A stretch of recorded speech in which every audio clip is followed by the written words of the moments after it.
할렐루야, 주님의 이름으로 사랑하는 성도님들을 환영합니다. 하나님의 말씀을 함께 봉독하시겠습니다. 하나님의 말씀은 사무엘하 6장 6절로 8절까지의 말씀입니다. 이 시간 말씀을 봉독하겠습니다. 그들이 나곤의 타작마당에 이르러서는 소들이 띠므로 우사가 손을 들어 하나님의 궤를 벗더니 여호와 하나님이 우사가 잘못함으로 말미암아 진노하사 그를 그곳에서 치시니 그가 거기 하나님의 궤 곁에서 죽으니라. 여호와께서 우사를 치심으로 다윗이 분하여 그곳을 베레스 우사라 부르니 그 이름이 오늘까지 이르니라. 사순절은 단순히 슬퍼하거나 금식하는 기간이 아니라 우리의 신앙의 현주소를 점검하고 세상과 타협하며 기울어졌던 우리의 중심을 다시 십자가로 단단히 고정하는 은혜의 시간입니다.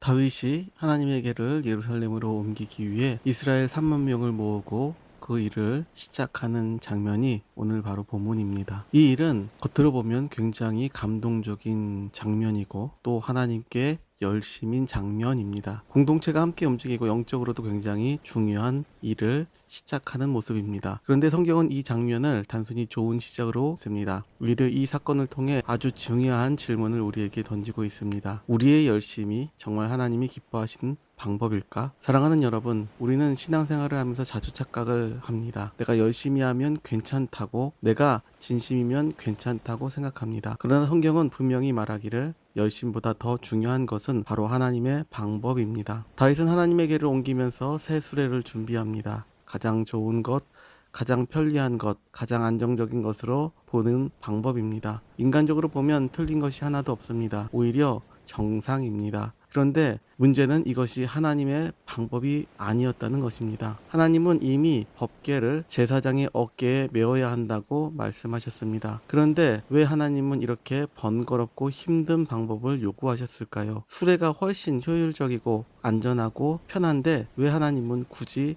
사람의 어깨로 이 법궤를 매라고 하셨을까요? 그 이유는 수레는 하나님을 운반하는 방식이지만 어깨는 하나님을 감당하는 방식이기 때문입니다. 수레는 편하지만 대신 책임이 없습니다. 하지만 어깨는 무겁습니다. 대신 하나님을 짊어지는 자리입니다. 우리의 신앙을 한번 돌아보십시오. 우리는 지금 하나님을 어깨로 짊어지고 가고 있습니까? 아니면 수레에 실어보내고 있습니까? 예배도, 기도도, 사역도 그렇습니다. 점점 우리는 편리한 방향으로만 가려 합니다. 헌신은 줄어들고 대신 효율과 시스템이 자리를 대신합니다. 물론 이것이 다 나쁜 것은 아닙니다. 그러나 그 안에 하나님을 향한 직접적인 순종이 사라지기 시작하면 우리는 이미 수레에 신앙으로 가고 있는 것입니다. 그 결과가 어떻게 나타날까요? 나곤의 타작마당에서 사건은 터집니다. 소들이 흔들리고 법궤가 기울어집니다. 그리고 우사가 손을 뻗어서 그것을 붙잡습니다. 그리고 그 자리에서 죽는 장면이 나옵니다. 오늘 이 장면은 너무 충격적인 장면입니다. 우리는 이것을 보고 떨어질까 잡은 건데 어떻게 하나님 그를 죽였을까? 왜 죽여야 합니까? 하지만 하나님은 우리에게 분명히 말씀하십니다. 내 거룩함을 너희 방식으로 다루지 말라. 우사의 문제는 행동이 아니라 중심이었습니다. 그는 무의식적으로 이런 생각을 가지고 있었습니다. 내가 하나님을 지켜야 한다. 이것은 바로 교만입니다. 우리는 자주 하나님을 돕고 하나님 대신 하려 합니다. 그리고 내가 이해하는 방법으로 하나님을 통제하려고 합니다. 그러나 그 순간 우리는 하나님을 믿는 것이 아니라 하나님을 통제하려 하는 것입니다. 사순절은 이 지점에서 우리를 멈추게 합니다. 내가 하나님을 이해했던 자리에서 하나님 앞에 엎드리는 시간입니다. 이 시간 이후 다윗은 두려워합니다. 그리고 멈춥니다. 법궤를 오벳에돔의 집으로 보내고 그리고 한참을 머무릅니다. 그런데 놀라운 일이 일어났습니다. 죽음이 있었던 법궤가 이번엔 오벳에돔의 집을 축복으로 바꿉니다.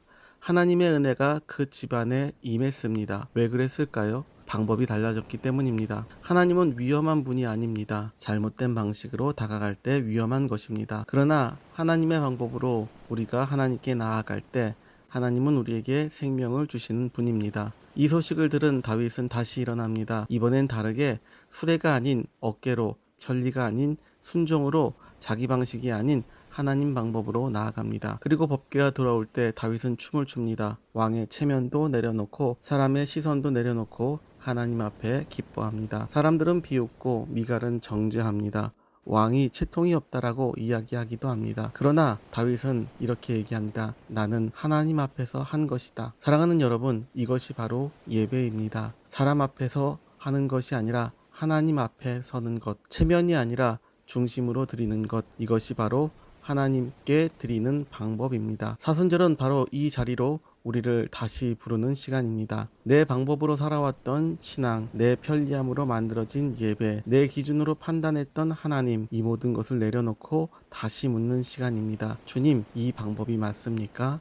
사랑하는 여러분, 신앙은 열심이 아닙니다. 방향입니다. 그리고 그 방향은 방법에서 드러납니다. 이제 주님 앞에 편리를 내려놓고 순종을 택하며 내 생각이 아닌 하나님의 생각을 선택하며 나아가기 바랍니다. 그때 하나님의 임재는 두려움이 아닌 생명이 될 것입니다.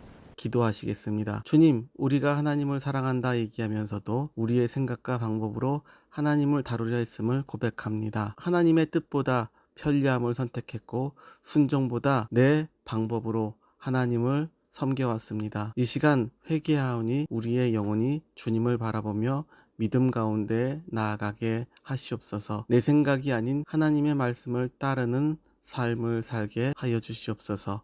예수님의 이름으로 기도합니다. 아멘.